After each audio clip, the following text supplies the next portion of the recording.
Hey everyone, it's Desiree, and I'm back with just yet another project or item that you can make for your junk journals or for any other reason. They could be for your scrapbook albums, whatever it is that you want to use these for.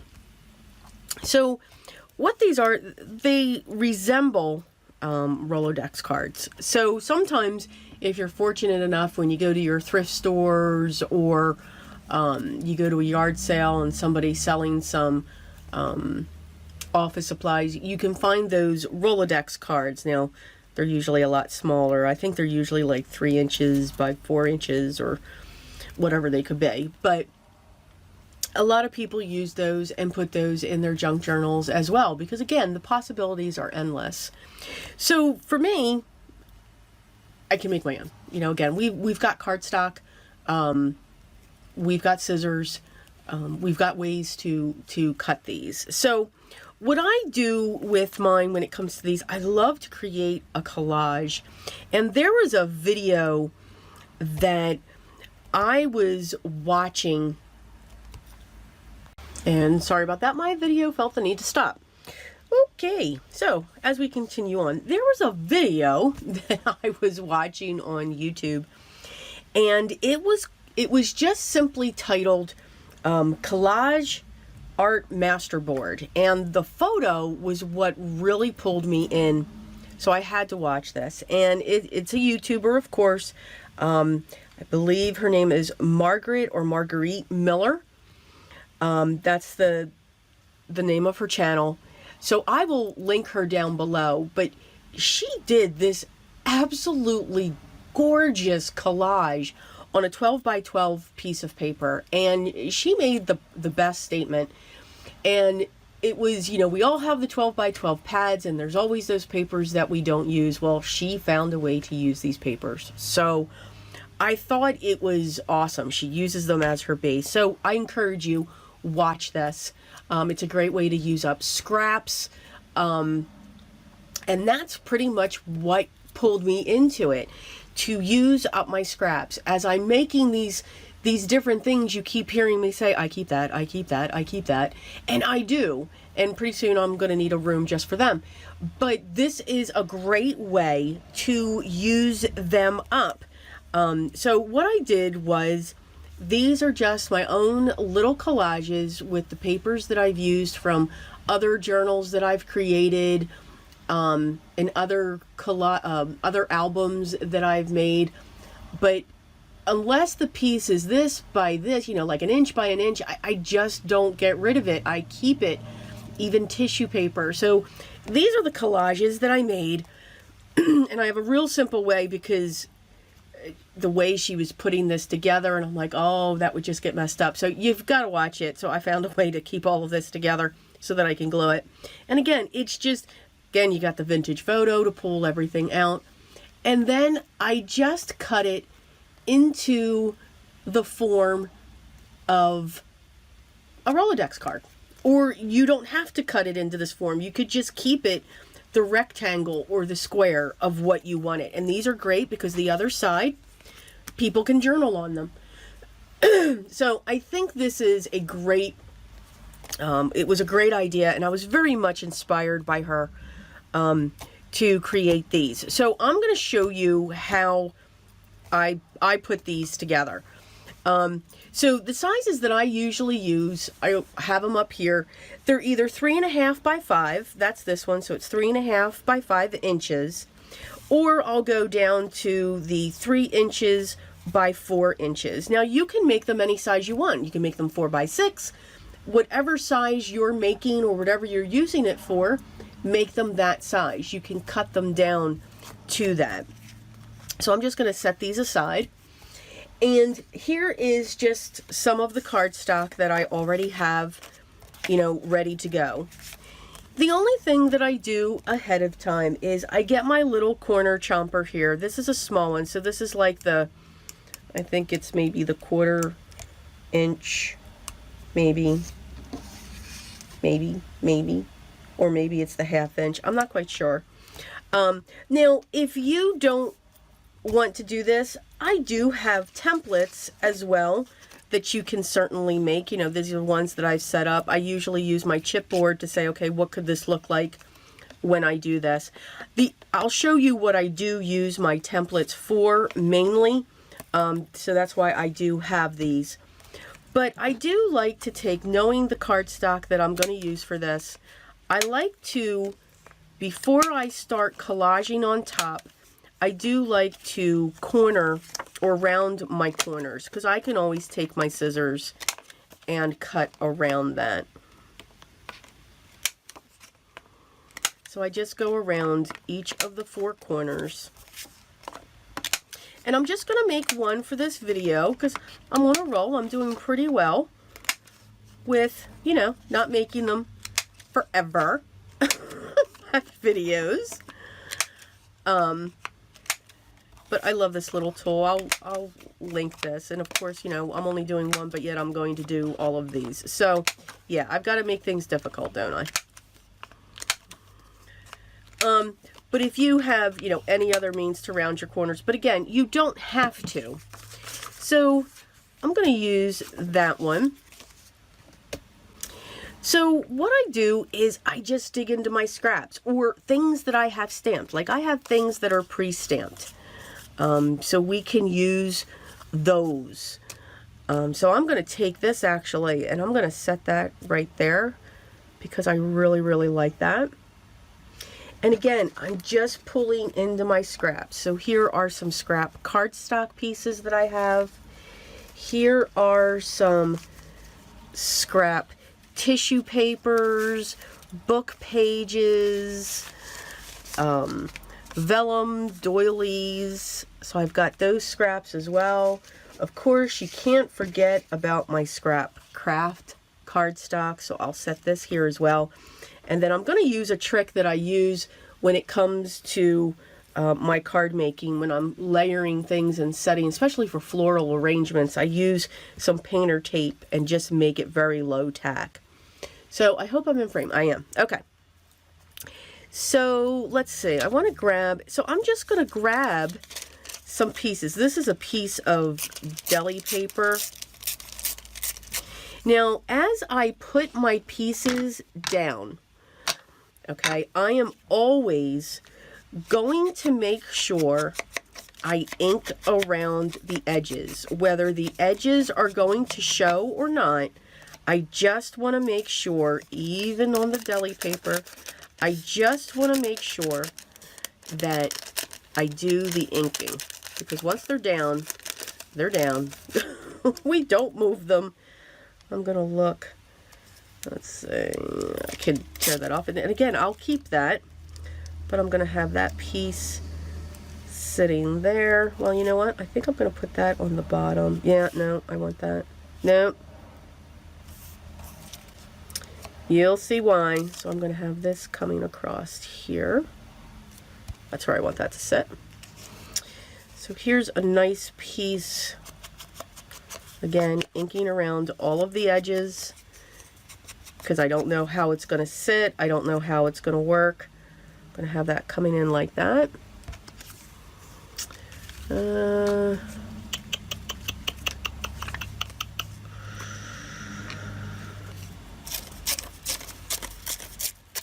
Tear that. So again, whatever you have in your stash, you don't need to go out and buy papers. Just whatever you already have, just pull that in. And I get to do the awesomeness of tearing paper. You all know I love to tear paper. You know it. You absolutely know it. I find it therapeutic, actually. It's kind of funny that I do, but I do. I'm going to ink up that.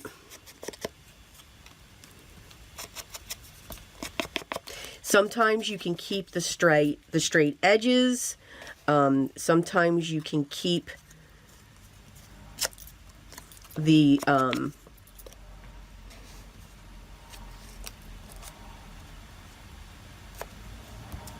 straight or the torn edge. It all depends on how you want this to look and how you're going to build that up. Now, for this one, I'm actually going to pull in one of my stamped images, and I'm going to use my mini pinking shears, and I'm going to cut around that.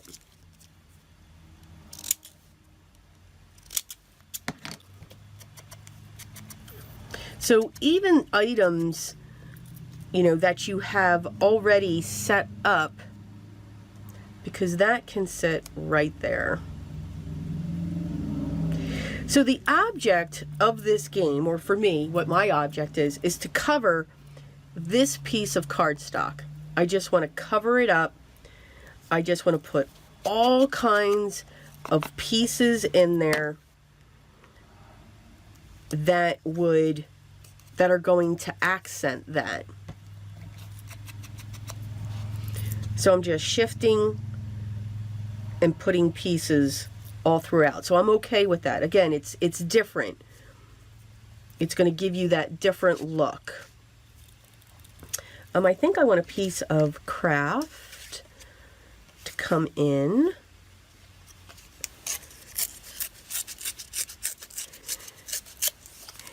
Now, again, you want to make sure that you're inking as you're going so that you don't have to pull this apart.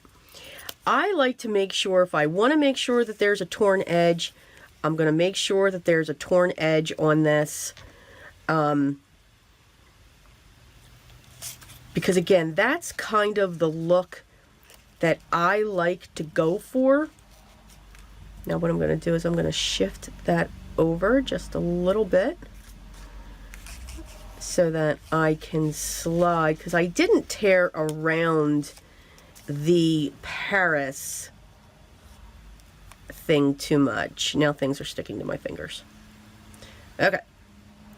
So now we have that. And you can see I've just got that image that's going on in there. Oh, I love that. So again, you can just look at what you've got and honestly have fun with it. But this is a great way to get those, to get your stash minimized. Use her up. I'm going to put that like that. And I think this one I'm going to turn.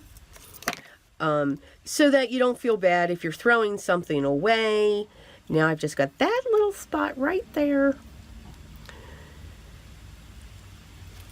And I think I've got a lot of browns here. So I think I'm going to cut around this one. Not so much tear it, but just cut an edge around it. And again, this is one of those pieces that I have pre-stamped. And I use these a lot for my embellishments on my pockets, tags, and everything else. And again, you don't have to think that, okay, I got to keep this all at 90 degrees, you know, 90-degree angles. You don't. So that, I'm going to like that, just to tuck that in there. And I think I want this. So again, you can always play, shift your pieces around, and I want that like that. You know what? I think I'm just going to do that. So I kind of like this setup. I like how it's looking. I'm just going to make sure things are pushed the way that they should be. I think I do want something down here though. Seems a little open-ish. It's a piece of music paper that I held on to. And I'm going to tuck that right in there.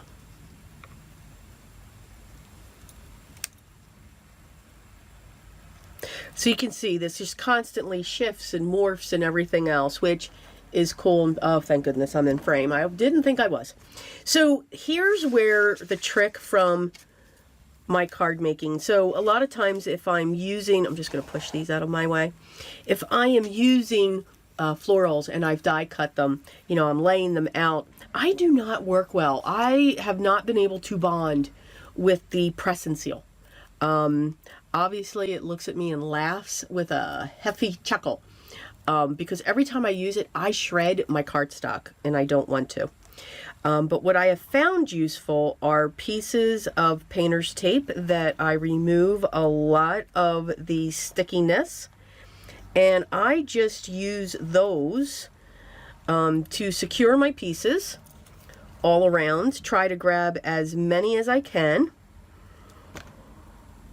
And I think the only thing I didn't grab, as funny as it is the Paris. And I just take a strip, cut it in half, so they're little pieces. Make sure I get rid of all the stick. I don't think I picked up the Paris thing. So I think I've got everything. Now the beauty of it is I can put my hand on this, and I'm going to flip it.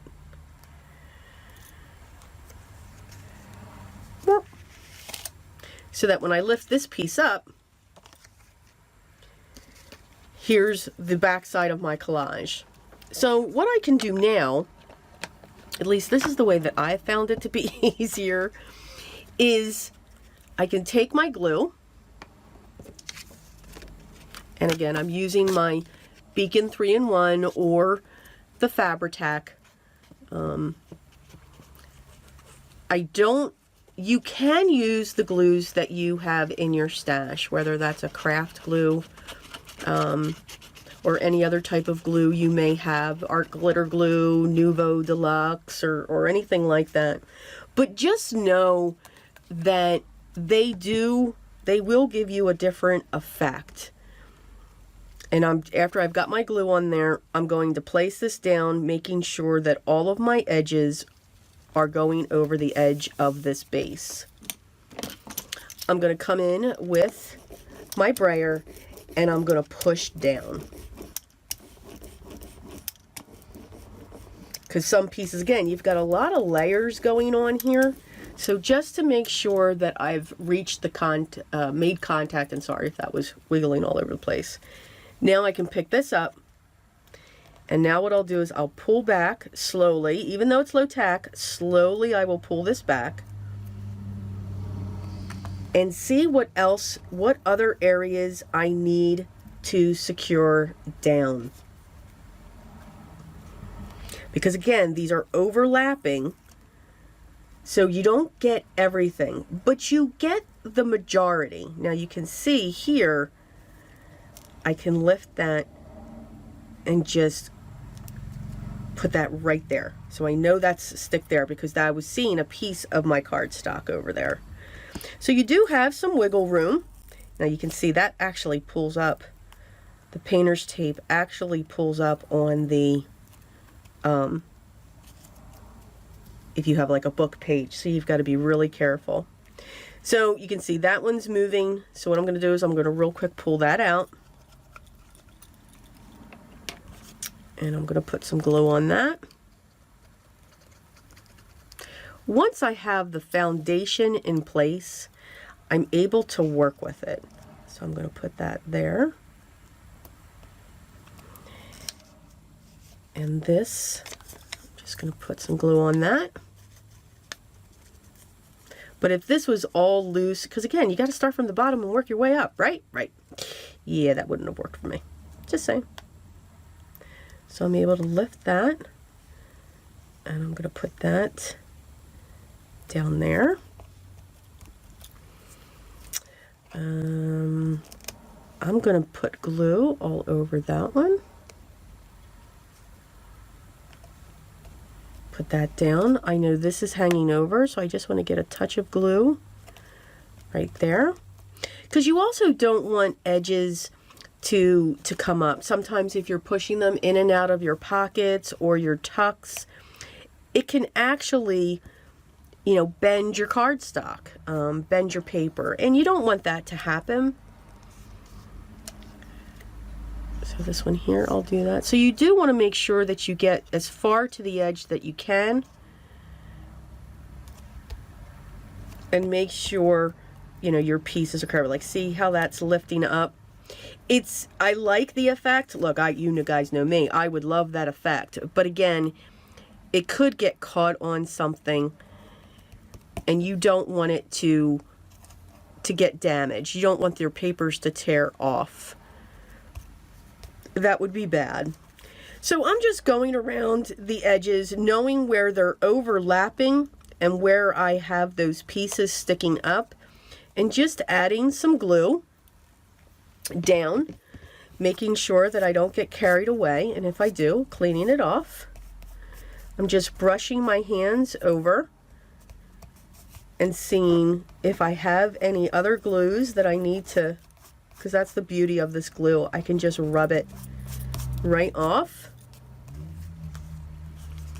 And that is, and I bend it a little bit. So see, now that I bent that, I see that's open there. So I'm going to lift this up and just get that nozzle down in there.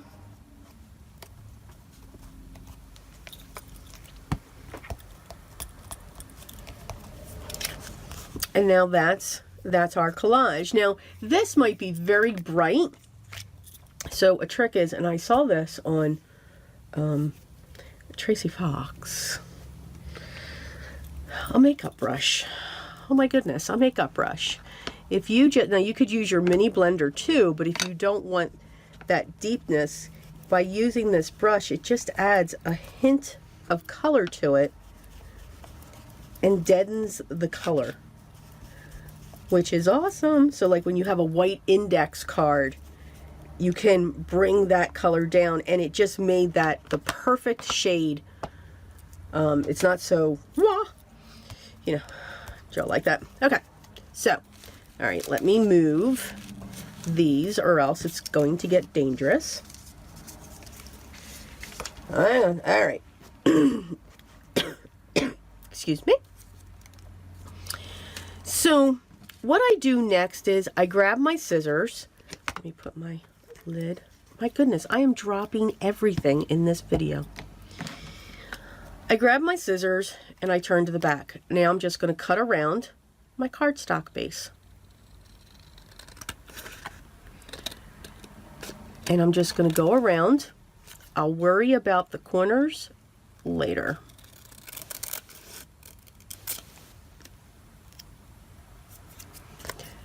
I don't think my fingers are ever, or nails are ever going to go back to the normal color ever again. I'm just saying. I think they're going to permanently be vintage photo or potting soil, whichever one you want to use. Which is hysterical. But yeah, I don't think, I've been doing a lot of just a lot of side projects, and every one of them had vintage photo. Imagine that. So yeah, he should really sell the re-inkers by the gallon. What do y'all think? I think that would be great. Okay, let me get those over there too. All right. And there you go. And that's what it looks like. And it changes. When you cut around the edges, it's really cool. It really does take on a different look than what you had before. And you can see that this is not so light blue. It's now like an egg, a robin's egg blue, which is really pretty. So that brush, dollar store, just get a thick makeup brush at the dollar store. So what I want to do now, well, before I do that, so this is where my template comes in, and it's mainly for these here. So I'll flip it to the other side. I'm going to match this up, and I'm going to grab my pencil, and I'm going to place a dot in the center. And then what I'll do is I will pull in my hole punch, and I'm going to center the dot right what I'm looking through there. So I'm just going to put that there. I don't know if you can see that. Can you see it? Let's try. All right, and I'm going to punch. So that one's done, and now I'm going to come over to this side, do the same thing. Punch.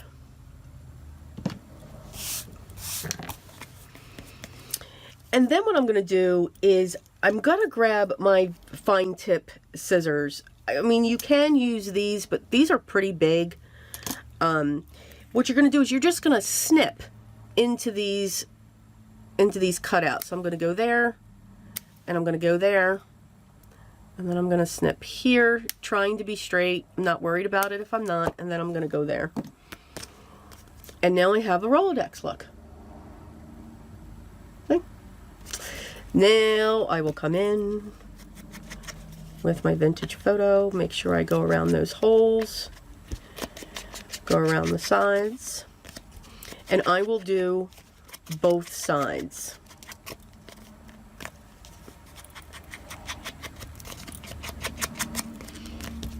And then just making sure, and then, you know, you've got, depending upon the color of the cardstock that you can use any color that you want, but they can journal on the other side.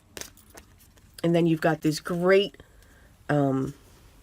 effect going on here. You can put a wash over it if you want, like a white wash, you know, whatever you want to do. There's so much that you can do to this idea. And I was so glad. I mean, I usually do like mini collages and all of that, but this to create like a whole panel, I thought was really cool. So I was really glad that I was completely inspired by College Art Masterboards. That's what this is called, the technique that she used. And it's Margaret or Marguerite, I'm not quite sure how she's pronouncing that, Miller. So again, I'll make sure that that is linked down below. But I do hope you give this a try. Again, it's a way to use up your scraps. These would also be great backgrounds for cards. I'm just saying, for note cards. But again, that's my style. You know, maybe not everybody's style there. But again, I do hope you give this a try. Again, these are the two sizes that I use, but you can make them any size that you want. The products, if there's anything new that I used in this video, will be linked down below, along with everything else that I use when it comes to my junk journals. If you have any questions or comments, or, you know, something that you're thinking about, or maybe a question or something that maybe I haven't shown yet, you know, let me know down in the comments, and I'll make sure I get back to you as soon as I can. I want to thank you so much for stopping by once again, spending a little bit of time with me. Hope I inspired you or got your thought process going on what you can do within your crafty space. I hope you're having a great day, but always remember what's most important for me. Always be creative.